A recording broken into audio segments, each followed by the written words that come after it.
Hey everybody, it's waitingfornextyear.com podcast. It is Thursday afternoon and the Cleveland Cavaliers are down 3-0. I'm going to dial up Ben Axelrod and we're going to talk about that among other topics. I'm sure we'll find some other things to talk about as well. But I want to tell you about Patreon, patreon.com/WFNY. It's been a little bit slow on the podcast lately. It's been a little bit slow at Patreon lately, but that's where you go to support us. We've been actively looking for some Cleveland Browns writers for the upcoming season. So if you know anybody, send them our way. But part of what enables us to go out and find people and do the things that we do is the support of our audience. Nobody has to do it, but if you can, please do so. It's really helpful to us.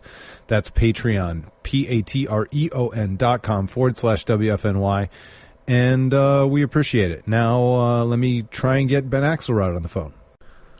Before we talk about the decimation of the Cleveland Cavaliers and what's almost assuredly going to be a sweep, you've become a podcasting machine, Ben Axelrod. I have, yeah. We started a podcast at my website, Landof10.com. We started a podcast back in December, and the initial plan was, to kind of do it like you do it and do it a few times a week, and do some in-depth interviews and kind of break down Ohio State football. But it kind of just evolved into something we do. We were doing it 4 times a week for the better part of the off-season. Now that the off-season has slowed down, we do it 3 times a week, Tuesday, Wednesday, and Thursday. My comrades at Landof10, Ryan Ginn and Jeremy Birmingham are usually on it. But yeah, I've been churning out the podcast. It's called the Inside the Shoe Ohio State Podcast. You can find it on iTunes. You can find it on the Google Play Store. Like I said, Tuesday through Thursday. So yeah, it's something I've always obviously been interested in, and it's been quite the experience getting into it. Yeah, it's got to be. The easiest way to build an audience in podcasting is to be really, really regular. And I think probably for me as a listener, 4 times a week was a bit much early on. But it's like anything, I sometimes skip a Joe Rogan guest when I'm not interested. So, but it's just having it available is the key. I think people are finally realizing they don't have to be completists with their podcast feeds. Yeah, no, there's no doubt about it. And that's, yeah, I mean, I'm a big podcast consumer. I listen to dozens of podcasts throughout the week. And that's the one thing I kind of had trepidation about is are we doing it too often? And some of that was, directive from the powers that be at my company that they want 5 times a week. And when we get to the season, we'll probably move to 5 times a week. But, yeah, I mean, for me, that's the thing is like sometimes I find myself like, Adam Carolla was the first podcast I ever listened to, and I've kind of fallen out of the habit of listening to him just because it's so much to keep up with. And Dan Le Batard, I usually listen to his show in podcast form, and that's one thing that can be frustrating is if you miss an episode, you can feel like you're missing out, and then you don't keep up with your listening habits. But to me, podcasts are inherently on demand. They are truly on demand, and maybe you don't want to listen to Ohio State talk one day, but maybe one day JT Barrett tears his ACL and you need to listen to Ohio State talk. And the reality is there's not a lot of Ohio State talk out there. That's the one thing I always liked. I liked that Bill Simmons used to do was the emergency podcasts. When unexpected news comes, he hops on the phone, and that to me I think is the biggest asset we have going. I know Cleveland.com and those guys, but they have a podcast called Buckeye Talk, which is a really good listen, but they only come out once a week, sometimes twice a week during the season. We're trying to be a little more on demand and a little more in the moment. Well, and it's really cool too, because even if I skip like an episode where you guys go deep on a certain recruit, there's a situation where they fired Thad Matta, and then all of a sudden there's a podcast, and I know I've got at least like 30 minutes of informed analysis of that. I mean, if I sit there and I would have to book a guest in order to cover that topic, and you guys are niched straight to Ohio State, which is a really, really big niche, and you can fulfill all the needs right there, which is cool. Yeah, no, there's no doubt about it. I agree. There's definitely our podcast. The post goes up on the site at 10 a.m., but I usually upload it to iTunes around 8 a.m. most days. So if you subscribe to iTunes, you can usually get it at 8 a.m. Like I said, Tuesday through Thursday. But that to me, yeah, being regular is very important. Like to take WKNR, for example, I loved Hey Windy. Like that first year LeBron came back, I spent every Saturday morning, I think it was, listening to Hey Windy, and eventually it moved to Friday morning, and now it's on Thursdays, and they've just moved it around so often that now you have to pay $8.50 for it if you don't listen to it live, but they've just moved it around so much that I can't even keep up with it because I don't know when it's going to be on, and sometimes I'll listen in one day and he's not on, and it's Tony Grossi instead, and that to me is just very important. Is I think your audience needs to have an expectation of what they can expect and when they can expect it. Yeah, absolutely. All right, so we've buried it long enough. We've avoided the topic long enough. The Cavaliers are getting plastered. Yeah. And it's this weird thing. I don't know if it's the hangover from the championship or whether it's just how it all happened with the Warriors getting Kevin Durant, but I can't really feel that bad about it. It's not. I think it was Albert Breer of all people had said something. I think he said something about how the Cavaliers choked last night, and even though in any other scenario I would normally call that a choke, it doesn't against the Warriors. There's no such thing as a choke. No, like what can you do? I mean, like I'm the same way. Like I feel myself. I feel very numb. But not in a negative way. It's I slept fine last night after Game 3, and last year after Game 4 when they went down 3-1, I could barely sleep. And I agree. Definitely the championship. I think we'd be fools not to say that winning a championship has taken some sort of edge off of us. That there's not that 52-year drought. There's not that feeling we felt after the decision and after those playoff exits in 2009 and 2010, that's definitely not there anymore. We got our one, and you can call that a loser mentality all you want, but I think it's just the reality of the situation. We had such a cloud as Cleveland fans hanging over us. Even with the Indians going back to 2007 or 1997 was, my first sports heartbreak. That championship, and not only the championship, but the way it came about, the historic nature of it, the fact that we'll always have the comeback and the block and the shot and the stop and all of that. That has definitely taken an edge off of all of this for me, but I think the biggest thing is what you alluded to, and that's Kevin Durant. Like as much as I want to be fired up, as much as I want to be pissed off, my heart did sink when he hit that shot. But as soon as he pulled up for that shot, you knew it was going in. I mean, this is the second best player in the world.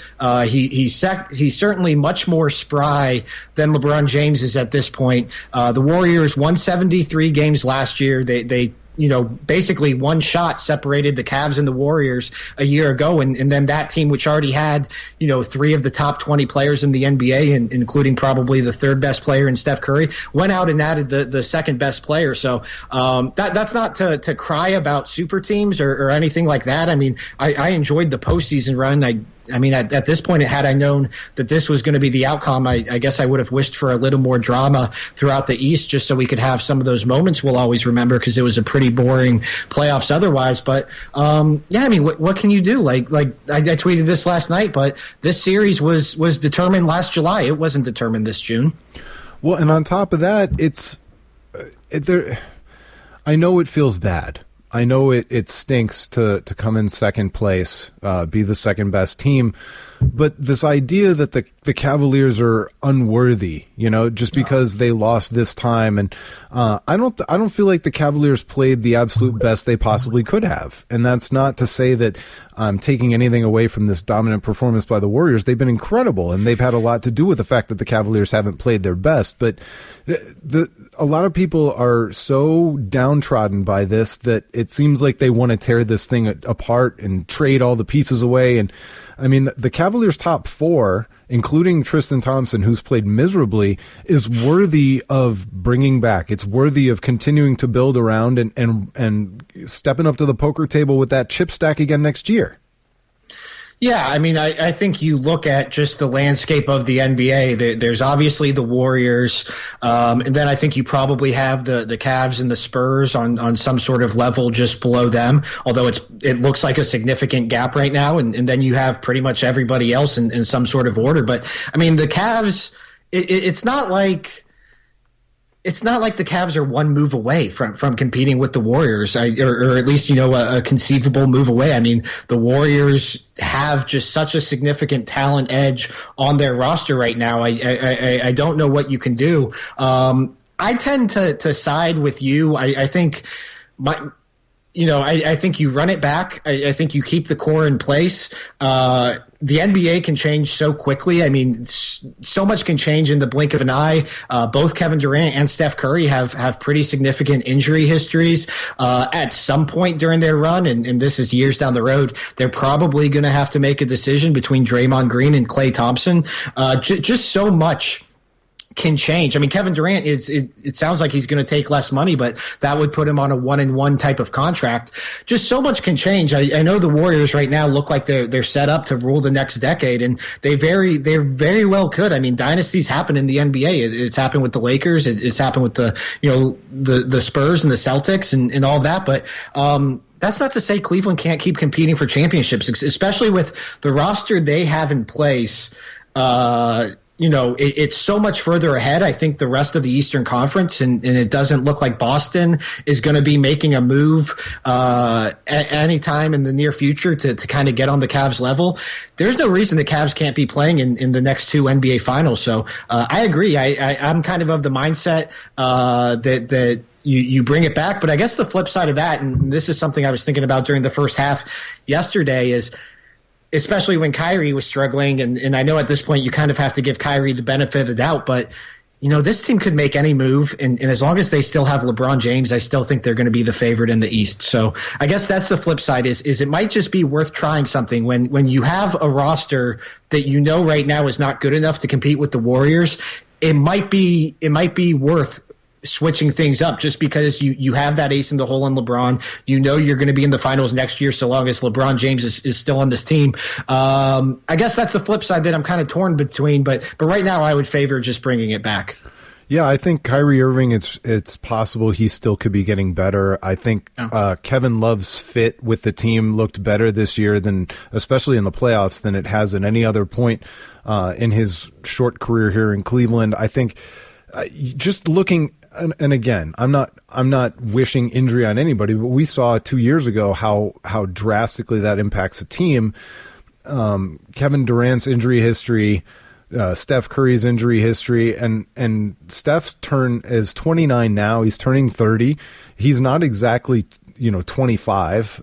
They've got 8 or 9 unrestricted free agents. Like, you could pretty much put anybody around the top 4 people on the top 4 players on the Warriors, but they do have to fill out that roster somehow, some way. Yeah. Yeah, and they're going to be facing major restraints. As much money as that franchise makes, and Cavs fans know this probably better than anybody. At some point, the owner is going to draw the line with the spending, and once Curry's going to go, I think it's on the Supermax this summer. Durant will go on the massive extension next summer. You would think at some point they're going to be so far into the luxury tax that Bob Myers and that ownership group and that front office is going to have to make a decision. Do we want to keep spending, or are we willing to keep spending? And I know you could say, well, this team is making money hand over fist. They have a new arena coming, and trust me, all of that makes sense. I'm just saying from what I've experienced watching Dan Gilbert and the way he's constructed the Cavs, it's a lot easier to spend that money when you're chasing a championship. Once you have a few championships in tow, it becomes a lot easier for the owner to justify cutting those costs. So, I mean, the Warriors roster, as awesome as it seems, they're going to have some questions coming down the line. And if LeBron James leaves Cleveland, which seems to be the popular narrative coming out this morning, that's a real possibility in 2 years, and that he's going to go to LA, that all of this is null and void, and it doesn't matter, and the Cavs are facing another rebuild. But you have a very good roster in place. You have a great. I mean, that's the craziest thing, and I guess that's the one thing that kind of sucks about all of this is it does feel a little bit like purgatory, where the Cavs have a championship caliber roster. But on the other hand, assuming everything stays put with the Warriors and assuming everybody stays healthy, you also know your roster is not good enough. See, and I kind of disagree. I think the Cavs roster is not good enough this year the way the Warriors are playing. But I don't think that. I think the Cavaliers can play better than they've played, and I think the Warriors can play worse than they've played. And this is just a really magical run where everything's gone right for them. Very similar to the way everything kind of went right for the Cavaliers last year, with Steph being a little banged up and Draymond Green getting suspended and everything else. These things aren't played on paper, and it played out exactly in real life as it did on paper this year, at least so far, and I assume it's going to continue that way. But it doesn't normally play this simply. It doesn't play out in reality as it does on paper as often as what it feels like right now, because it always seemed inevitable that the Warriors were going to blast through the entire playoffs. Yeah, and I would have agreed with that sentiment last season. Certainly, obviously, we saw it happen, and in the season before, I thought the Warriors were very beatable, and I think all of us would obviously love to see what Kyrie Irving and Kevin Love could have done in the 2015 finals. But adding Durant, they almost don't even have a margin for error. It's just so massive. I mean, we saw it. I mean, Draymond's been in foul trouble this entire series. LeBron scored 23 points, I think, in the first half yesterday. I mean, there have been stretches, I thought, especially in the last two games, where the Cavs have been playing very, very well, and their largest lead of the series has only been 7, and it got erased like that. So I agree. I mean, these games aren't played on paper. You certainly, as we saw, but even look at last year, all the breaks that it took for the Cavs to win that title, that's pretty much what you're banking on, and you add Kevin Durant. I just think it's almost an unprecedented roster in terms of both talent and fit that Golden State has that maybe I'm just caught in the moment. Maybe it's that they're staring a sweep. They're staring at a sweep right now. But I do think just the Warriors, their advantage, and not to quote their GM or their owner or whoever said it, but they do just seem light years ahead right now. Yeah, no, they do. They do seem that way. They do seem that way. I just, I don't feel like the Cavs played their best series. I really don't. I mean, are we going to find out that Tristan Thompson's been injured or something? Because he does not. I know the Warriors have done a good job scheming for his rebounding or whatever else, but he doesn't even seem there compared to what we've seen out of him in the past. Yeah, it has to be some sort of one. I mean, it very well could be an injury thing. The scheme thing, that I'm not smart enough when it comes to basketball to know that. But neither am I. Yeah, I don't think any of us are, and even the ones of us who watch the YouTube breakdowns. But it has to be that. I've never seen him play this poorly since his rookie year. He's been completely non-existent. Now, a part of that is he's typically plays 40 minutes a game, especially against the Warriors, and I think he's been playing 18 to 20. He just hasn't been playing them as much. So maybe those opportunities haven't been there. But yeah, I mean, I've always thought that ever since this rivalry with the Warriors has started, that aside from LeBron James, Tristan Thompson is the Cavs' second most important player. Now, my opinion on that changed a little last year with Kyrie, and I do think there's something to just needing the firepower to keep up with them. But, I mean, Tristan Thompson is either the second or third most important player on the Cavs in the series. And you're right, he's just been non-existent. Like I said, I haven't seen this from him since his rookie year, his second season. I mean, it's just he's been such a constant, especially in the playoffs. And I felt comfortable. I felt more than comfortable. I was advocating for the $82 million a year salary or $82 million contract. Sorry. And that's not to say that was a bad contract, because I think when you look at the cap spike and, to pay that much for a rotation player at this point is a bargain in the NBA, but it's been bizarre. It's just, this is not the Tristan Thompson I'm used to. And you're right. It's either that the Warriors' sole focus on defense is keeping him off the boards, and they'll even concede to LeBron James if it means doing that, or it's some sort of injury or some sort of personal thing.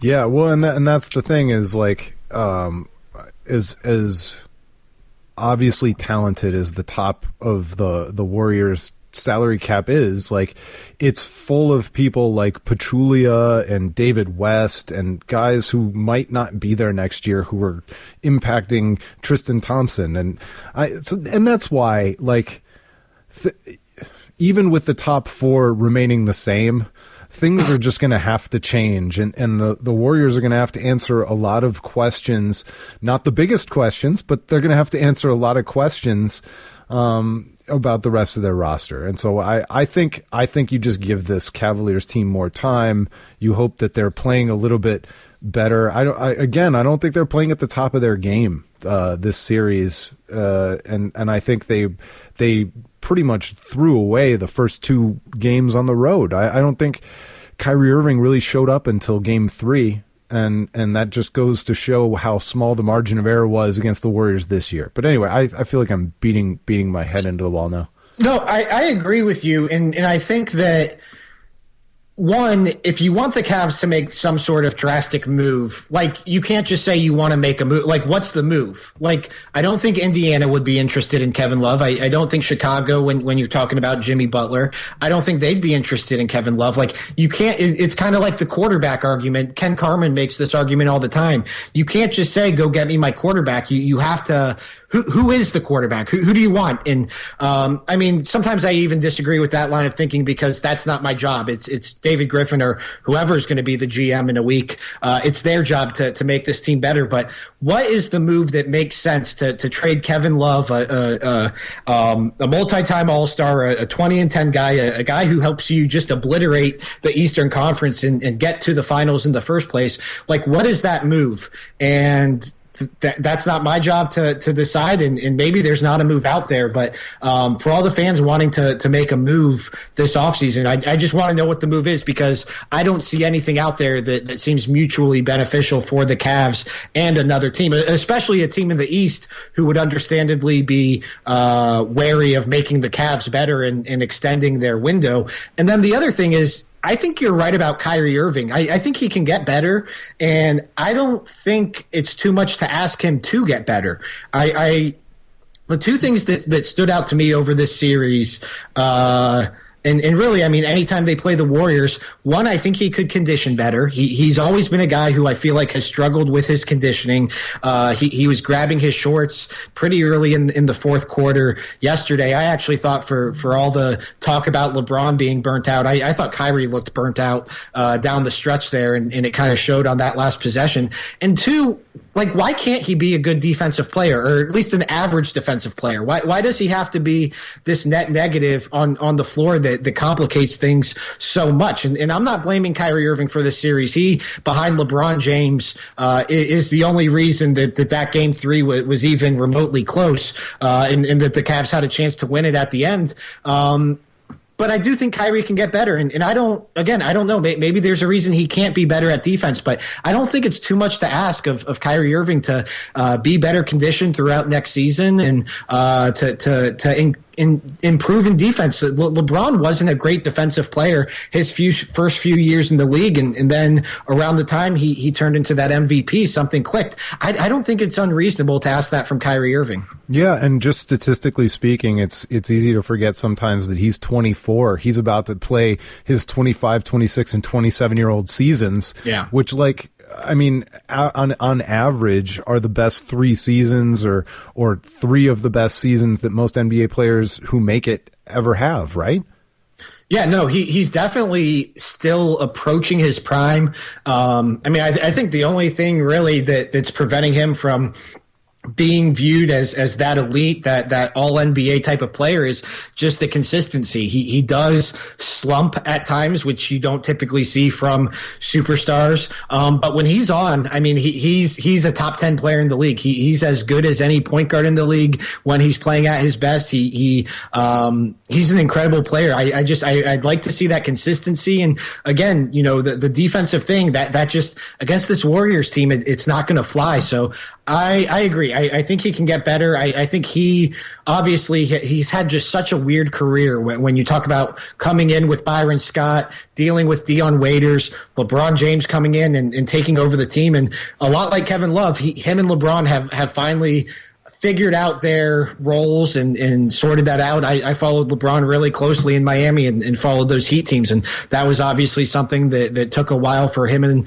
Dwayne Wade to do. And I think Kyrie's skill set with his ability to shoot, he's probably the best fit to be playing next to LeBron James, or at least his style of play is much more attractive than Dwayne Wade's was. So I agree. I mean, he's still really, really young. He still can get better. But that might be just if the Cavs are going to compete with the Warriors, that to me is what it's going to take. It's funny, man. The Kyrie, obviously his ceiling is not the same as LeBron James never was, but their early careers with the Cavaliers are shockingly similar. Kyrie had Byron Scott. Paul Silas was LeBron's guy. LeBron's first teammate was Ricky Davis. I mean, you really look at the way these two guys came up with the Cavaliers, the fact that they're playing together and had such similar backgrounds is pretty crazy. Yeah, I think about that sometimes, just like how bizarre the rafters at the Q are going to be in like 20 years. Like, LeBron's obviously going to have his number retired. I think Kyrie has probably cemented his place in terms of getting his number retired. Kevin Love, if he sticks around in Cleveland for the duration of his contract, he might be up there. Tristan, could probably go down as the franchise's all-time leading rebounder and maybe shot blocker. It's just going to be bizarre. And you're right. There are so many similarities, and LeBron coming back to Cleveland is such an unprecedented story that it really is bizarre. And yeah, I'm just, it's funny because I mentioned it earlier. The Ringer has some sort of story, and I listened to Bill Simmons' podcast about LeBron looking west and potentially joining the Lakers. And we don't have to get into all that because we'll have plenty of time to talk about that over the course of the next year. But just, cherish what the Cavs have. I've never been a championship or bust person. It would have really sucked had they not gotten it last year. But man, what LeBron did in 2014 was so unprecedented and so absurd, especially when you consider the terms he left on in Dan Gilbert's letter and what the Heat looked like over his 4 years there and what the Cavs looked like over his 4 years in Miami. It is so strange that he came back to Cleveland and delivered on his promise that just cherish these teams, because I know we say it all the time and it's cliche, but Cleveland is literally never going to see anything like this ever again. Yeah, and I don't want to go out on a limb and try and tell you the way I'm going to feel if LeBron somehow decides to leave and end his career somewhere else, but it just... I'll cheer for him. I mean, I don't know about that, but I mean, what's more Cleveland than the Northeast Ohio kid who brought Cleveland its first championship? As long as he plays out the duration of his contracts, I'm not going to feel betrayed if he wants to end his career winning more in a better situation or playing with his friends or whatever.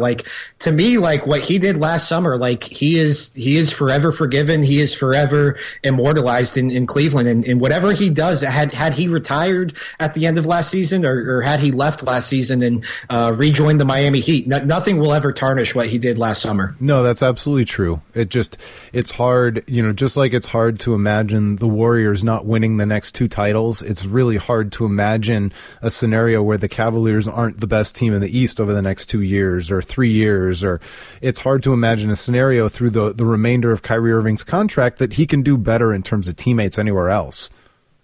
Yeah, I'd agree with that. That was the one thing when I was listening to Bill Simmons and I think it was Kevin O'Connor. Yeah, I listened to that too. Kevin O'Connor is also the one who wrote the piece on The Ringer.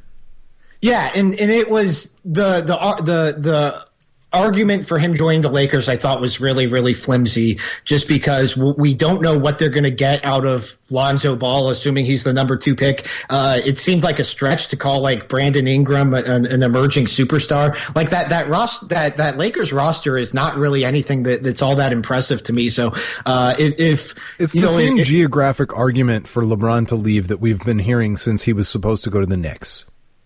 Yeah, no, which is so silly because we can obviously see now how unimportant market size is anymore. Like, this is a national brand. League Pass has changed everything. Just marketing in general has changed everything. So, yeah, I mean, it's a silly argument. The Chinese fans don't care which American city he plays in. Well, and what's funny, too, is so the argument is that his production studio and his basically his business is set up in LA. How much business is he going to be doing during the seasons? Like, he already spends his summers in LA. Like, that's when he does his business. That's when he films movies. That's when he does all that stuff. He can't do that during the season when you're on the road for 41 games out of the year plus the playoffs. Like, it just I don't see. I mean, this is a guy who spends time in L.A. and in Miami during the season anyways, just because he can. I don't understand why he would need to play for the Lakers or play for the Clippers to do that. Well, and it's not like he's ever filmed, as far as I can tell, and I'm sure somebody will correct me, but I don't remember like a real crazy production schedule during any season, no matter where he's been. You know, he filmed the movie in the off season. He seems to do all his commercials in the preseason or the off season. I don't think he's like keeping a busy entertainment schedule during the season because he cares too much about competing on the basketball court. And he's not the guy in his companies who handles that stuff. Like, he's not Maverick Carter. He's not Rich Paul. Like, this is why he has these companies so that his friends can run them. And he's kind of the front man and he's associated with it. And he'll do the uninterrupteds. And, his value is not in doing the actual work. His value is in being LeBron James, the basketball player. And, I agree. I mean, for the foreseeable future, his best path to the NBA Finals is in Cleveland, and the East isn't getting any better. I think this is the crazy thing that nobody's really mentioned is that, last year it was kind of looking like a 2-team league or to a degree a 2-team league. And I think the one player who could have came out East and challenged LeBron was Kevin Durant. And not only did Kevin Durant stay West, but he joined the Warriors. Like, it's just crazy. Yeah. All right. I want to finish with the Browns a little bit. They're gonna be awful again this year. It's gonna be. I think they're going to be more fun to watch because they are gonna have a little bit of talent, but it's gonna be very young talent. They're gonna still lose a lot of games. I think the over under is like 4 or 4.5. You're taking the under, right? I mean, if Brock Osweiler's the starter on day one, I am. I'm very conflicted because I had so much enthusiasm coming out of the draft. I as much as I hated it when they traded down, I just loved coming out of that with Myles Garrett, Jabril Peppers, and David Njoku. I liked what they did in the later rounds. Like I thought it all made sense. And but like the quarterback thing, it looms large. And like, I don't like, my buddy Sean, the cardiac kid on Twitter, tweeted this the other day. Like, had I told you on December 31st that the Browns plan for their opening day quarterback was going to be Brock Osweiler, what would you have said? Like, yeah, I know the trade was to get a 2nd round pick and all of that. And, maybe they're just pumping him up for trade bait, which I still think seems semi absurd, but, like, we all thought he was going to get cut the minute he arrived. Right. We thought it was just for the pick. I mean, the Browns didn't mention him until like the 5th paragraph of the press release. They were touting the 2nd round pick, like when the Cavs traded Mo Williams for Baron Davis and got the lottery pick for Kyrie Irving. Like, I'm so conflicted because I had so much optimism coming out of the draft, and this front office seemed to have a better grasp on things than they did a year ago. It seemed like they had owned up to some of their mistakes, and yet so much they have done, in the last month, and even looking at dealing with Terrell Pryor and replacing him with Kenny Britt, which I still don't love. Like, so much of what they've done just also seems like same old Browns. Yeah, it really does, and it might not be same old Browns everywhere, but much like a great quarterback can hide the deficiencies of your team, a really bad quarterback will not allow your younger players to develop. Even on the defensive side of the ball. Yeah. If the Browns can't score points, it changes the entire strategy of opposing offenses, which changes the entire ability of Myles Garrett and Agba and all the young defenders that we're excited about from actually achieving on the field. Yeah, no, I agree. That's the same old question that I've come back to this team with. It feels like for 10 or 15 years now, but who's going to score the touchdowns? Like that's why I wanted Trent Richardson in 2012, because at least I knew he was a guy who scored touchdowns, and he actually did score a lot of touchdowns in his 1 year here. But the Corey Coleman pick is really disappointing right now. I don't know how many injuries he has to have before we can stop saying that they're all fluky injuries and he fell the wrong way. Like, he just seems perpetually hurt. Njoku, I'm excited about. Kenny Britt, I am not excited about. There is not a lot. Let's talk about Njoku. Let's talk about him, though, because as well as I do, even if he's good, it could take 2 years. Yeah, I mean, he's one of those pro football focused darlings who, they claim in their own way was one of the most productive players in all of college football. But I'm just clinging on to some sort of optimism. I guess the run game could be better. I'm excited about watching the guys on defense. I really am. I think Myles Garrett is going to be really, really good. Jabril Peppers for me is going to be boom or bust. I'm not really sure what to expect from him. It's going to be it's either going to be ugly or it's going to be very high reward. I worry about Joe Hayden. I worry about the cornerbacks. But I'm excited to watch at least the younger guys on the defense. But you're right. I mean, if the defense or if the offense is perpetually putting them in bad positions, it's going to be tough to evaluate. I mean, that's been the thing all along, is when you're just a dumpster fire at quarterback, the rest of your roster on both sides of the ball, it's just so hard to evaluate. And Brock Osweiler certainly has that dumpster fire potential. Yeah. So how desperate are you at the quarterback position? How far are you going? Are you still looking for a veteran, Kaepernick or somebody like that, or is it too late at this point? If you were going to make that move, would you have made it already? Yeah, I think that's a move that gets made already. Anybody who hits the trade market at this point is on the trade market for a reason. There's nothing they coax Jay Cutler out of retirement. Yeah, there's nothing.